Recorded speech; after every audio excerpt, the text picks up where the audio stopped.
Board Sales Director at eBoss.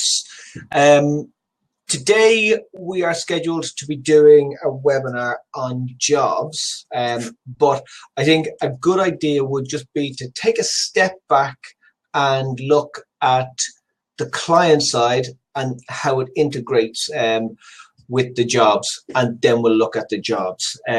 So there might be a little bit of overlap with clients, and predominantly we will focus on jobs, but I think it's always best just so that you know where to create a job. You obviously have to have a client on the system first. So I'm just going to wait because I know there's a few more people attending this meeting, so I'm just going to wait for a few of them to pop along into the meeting room. And if you could just let me know whether or not you cannot hear me, okay? That's it really. So, okay, so just give it another minute.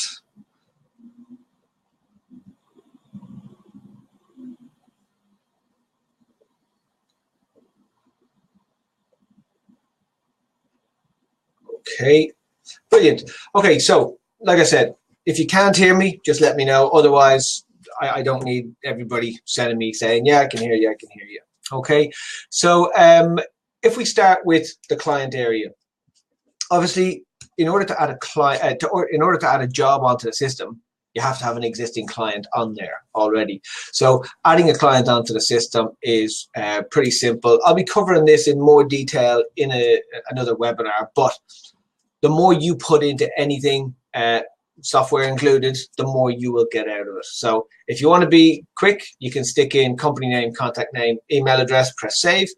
If you want to attribute more information to that client, address, telephone numbers, their Twitter, their Facebook, that type of stuff, by all means, you can stick all of that information in there as well. Okay.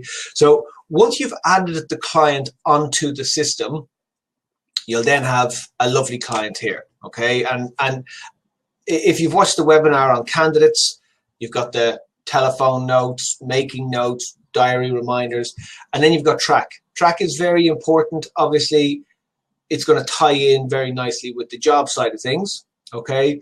And all you do is just click on this button to link a candidate, a client, and a job.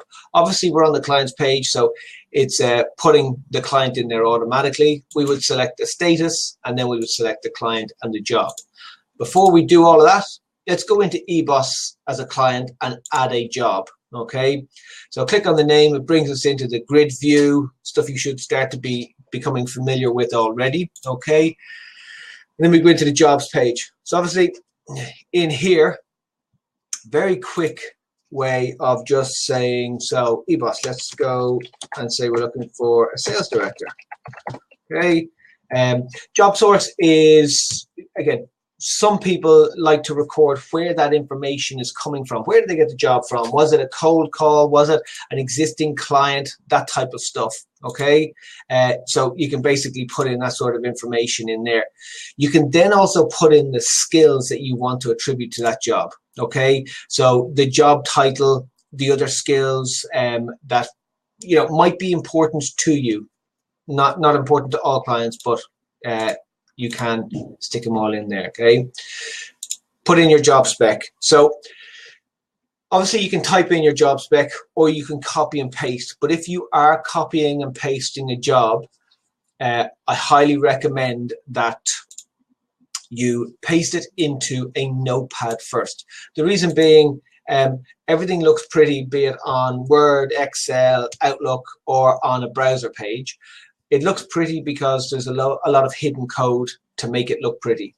If you copy and paste it directly from a browser page into this browser page, the code can get all messed up and it can freeze your page, or it can look very bad if you're posting it out to your website as well. Okay, so the notepad acts as a sort of a cleanser of all code, and it allows you just to put it in here. And once you've put it in here,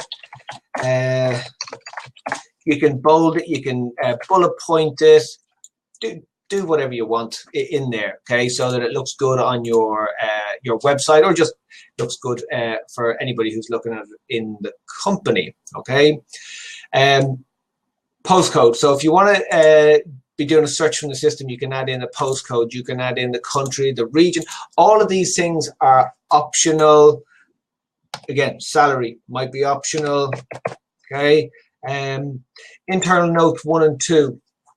So if you are using the API to integrate your database and your website, the internal notes can actually be used and relabeled so that on the front end they're showing benefits, you know, on-target earnings, company car, life assurance, whatever those company benefits are. But it just shows the flexibility of the system. If you're not using the API and you're not hooked up to a website, you can just make whatever notes in there that you want. Okay. And then you got your commission. Don't put in a percentage, just put in a number. Okay. Start date, end date, interview date. So a lot of people ask what the start date and the end date are. Our customers, you know, have told us in the past that a client will give them a job and then they'll say, okay, you can start recruiting for this job 1st of June. Okay. And you then say you've got exclusive rights to this job until the 1st of October. That type of thing. Okay. And then when the client is prepared to start carrying on interviews. Okay, I can see that we have one late attendee. So, dear late attendee, don't worry about being late. It's absolutely fine. You can, what can you do? You can watch the rest of the webinar when it's finished, because it'll be live on the website. But thank you very much for coming along anyway. This section here, this is where if you're integrated with the website, you can post a job onto the website, post a job to LinkedIn. In the first instance, you'll have to give us a shout because we need to do a little bit of work in the background to get that connection between the database and LinkedIn. And you can also tweet your jobs. Okay, so you can see there's a lot of different things that you can do. Put as much information in or as little information in. And I will keep on saying that, but you know, it's a great thing to be able to do on the system. Now, when we add a job on, it automatically takes us to the job page, okay? And you might be there going, why is the job down here? Why is the job down here? 1, 2, 3, 4, 6th on the list, okay? But that's because we have a pin function, okay? And the pin function is to allow you to keep track of jobs that are important, okay? So we've got 90 jobs on here, and you know, you don't want to be scrolling through pages 3 and 4 and 5 every single time you want to go to the jobs that are important to you. So what you can do is you can pin your jobs to the top of the list. Great thing is when they are finished with, you can also unpin them. Okay, so unpin the job for the PA to the CEO. Okay, that'll go. Very nice. There's another job, PA to the CEO too. I'm going to come on to the fact that looks like the same job, but it isn't. Okay, we're going to leave this SR consultant and we're going to get rid of this engineer job. So now we have a list of all the jobs which are added in order, in date order, but we've got these 2 jobs which we consider to be very important. Okay, we can see here the job is not live on the website. Okay, so none of these jobs are live on the website. Okay, we can also see there's no consultants, there's no candidates linked to this job.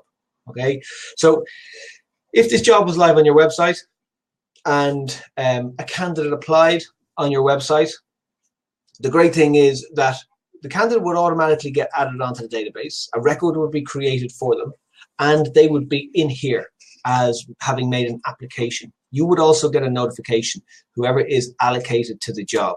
Okay, so now that Carmen is allocated to that job, she will get a notification. Okay, if a candidate hasn't applied for a job, but you're starting to build a list, okay, you can do it a couple of different ways. If you were struck by genius thought and you thought, oh, I know somebody who's going to be perfect for this job, you can click on the plus button, okay, and you can put them down at, let's say, application stage. Just to remind you, this pipeline is configurable. So we're not spoon feeding you how to do it it is a case that you can make any changes that you want in that regard. Okay, just want to make sure. Oh, that's interesting. Now in the webinar you can't see my drop down. It says new application, CV submitted, rejected, interview 1, interview 2, but for some reason the webinar isn't showing it. But I'll change it to CV submitted, and you can see that it's changed there to CV submitted. Very strange. Type in the name of the candidate. So if I type in David, there's David Martin. Now at this point, again with the motto of the more you add, the more you get. Okay, I will add in. This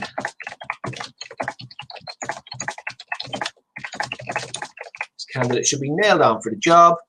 So you're sending a CV, so you might want to have a reminder, and you might expect your client to come back to you 7th of May. It's automatically added to your diary. Do you want to send an email to your candidate? You can do. Do you want to send an email to your client? Again, you can do. And the great thing is you can create a CV or an email template. Okay, by creating an email template, you've got consistency and you've got efficiency. Okay, now typically there are no attachments for this candidate, so I should have done better research.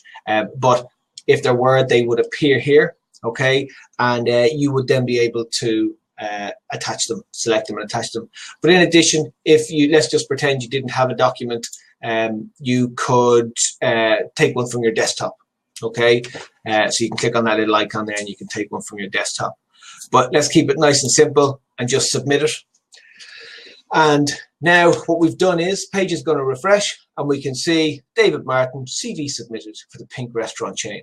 Okay, so that's one way of tracking a candidate through that recruitment process. Okay, and obviously we've just started with that individual. If we wanted to move them forward with the one-click application, you can reject them, move forward for interview, whatever you want to do. But the idea with the one touch is that if you just want to use the system for audit purposes, okay, and you're sending your communication through Outlook and you use Exchange and it's integrated that way anyway, this is just very quick, one touch, it's up and running, okay, and you've updated the system. If you want to use a system like most of our clients and sort of manage the track through the system, you can add in additional notes. So if you wanted to put this person for interview, you can add in additional notes. You can send an email to the candidate, send an email to the client. Again, you might just want to add in notes and not send those emails. But either way, it's a very quick and easy way to do it. Now, I'm on the client page, okay? But the great thing is I could be on the candidate page or I could be on I'm on the job page. I could be on the candidate page or I could be on the client page and I could still update this job. Okay, so it's the great thing about the system is you should be able to do almost anything from anywhere on the system.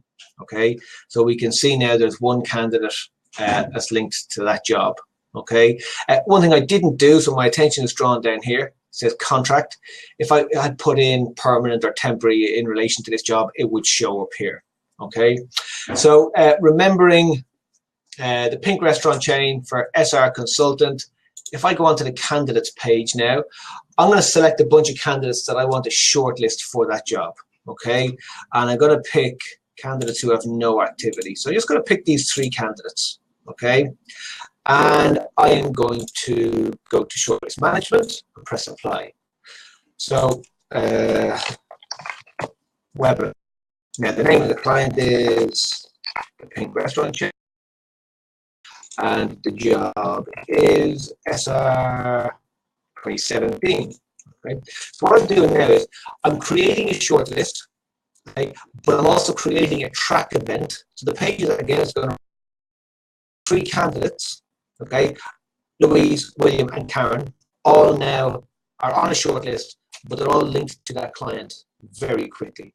Okay, so if I go over to the shortlist icon over here, okay, just scroll down, I've got a lot of shortlists. There's webinar. Okay, if I click on it, it's going to bring candidates that are on that I just put onto that shortlist. Okay, if I go over to the job page is now going to show me Look at that. That's a very bad example, Robert. It should have been 2018. I actually went and put it on to 2017. Okay, but we can see there's William, Karen, and Louise, and John was already on there as rejected. Okay, so that's another quick way that you can add candidates onto a job. Okay, so like I said, quick and easy. Okay, you see here you've got SR Consultant New 2017 and SR Consultant 2018. Basically, that's just to show that you can actually clone your jobs. Okay, so if a client is coming back to you periodically and saying, "Oh, could you find me another candidate for that job?" rather than you having to put in all the details again, you can just click on the little clone button over there. Okay, it creates a new job for you. So let's go brave and call this 2019 job spec. You will have to edit the active from and active to because it is literally just changing, it's just copying the job. Okay, so let's go in there 2nd of May and then we'll leave that as 2019, or we can go in there September, 30th of September, and then we put in, so let's just change that very quickly, 2018 May 2nd. Okay. Change anything you want in there and press. Simple and straightforward. We've got now SR Consultant New 2019. Once we're in the preview page, we can see here no candidates linked to that job because obviously we just created it. But if we go into the 2017, we can see these candidates that are linked to the job. We can also see the distribution. So I believe that we have stopped posting jobs to Facebook, okay? But you can post your jobs to Twitter, to LinkedIn. You can also post your jobs through any of the couriers. So Innovative, Broadbean, Logic Melon, JobMate. Okay, so if you have an account with those guys, you can obviously let us know and we can help you set that up. And then communications, just showing all the notes. So if you wanted to make additional notes as well in relation to this this job, linking to a client candidate, should I say, you can do that as well. Okay. I think the only other thing really that I can show you is the search side of things. Okay. So it depends upon what information you have put in against a job. Okay. But it may be that a candidate comes to you and depending upon how you use the system, you might say, "Oh, well, I know the type of job that I want to try and find for this candidate. I want to see if I have any." So you say, "I'm looking for a contract job, and I want them to have any of these skills." Okay, so we're just going to have a bunch of skills here. Okay, so by selecting "or," I'm saying that I want to find any jobs that have this or this or this or this or this or this or this. Okay, but they have to have. Okay, there you go. And I can start to talk to the candidate about that job. I'm wholly inadequate when it comes to adding in a job description, as you can see there. So I apologize for the purposes of this webinar. I'm not creative. Let's see if I can just get one decent one. No, I can't. So no decent job descriptions in there. But as I said at the outset, the more you put in, the more you get out of it. Okay. We also have a status over here. So this is to give you an idea of, let's say, for example, the client cancelled the job. The client filled the job themselves. It was filled by a competitor, whether or not it's been put on hold. So the idea is to allow you not just to get anything out of it, okay? You can basically add your job. And if you haven't filled it, get into that habit of why you didn't fill it. And equally, when you do fill it, get into the habit of filling it and saying, you know, the fact that you filled it, okay? Deviating a little bit into the track environment. This individual here, Mimi, she was rejected post-interview, okay? We can see Harry Larkin got placed in the job, but if Mimi got rejected because they only had one vacancy, or they could only offer one place, but the client actually said, good interview, but filled the job internally, let's say, okay? You will know that the next time the BBC comes to you and says, we need a series producer, search for all your series producer jobs. Okay. And then you go, oh, look, well, we placed somebody in that job. That's great. Oh, what was the crack with Mimi there? Okay, so it's just about the back history and the time that it'll save you potentially when you're doing any searching for repeat jobs. Okay, so I think I've answered all the questions that we have collected for this webinar. You can watch this webinar whenever you want. It'll be going up live on our website very soon. And whilst you're watching the webinar, you can still ask questions. May not get answers straight away, but we will definitely get back to you, you know, within the space of less than an hour. But this should help with your understanding of how to use the job side of things. Many thanks. Speak to you again soon.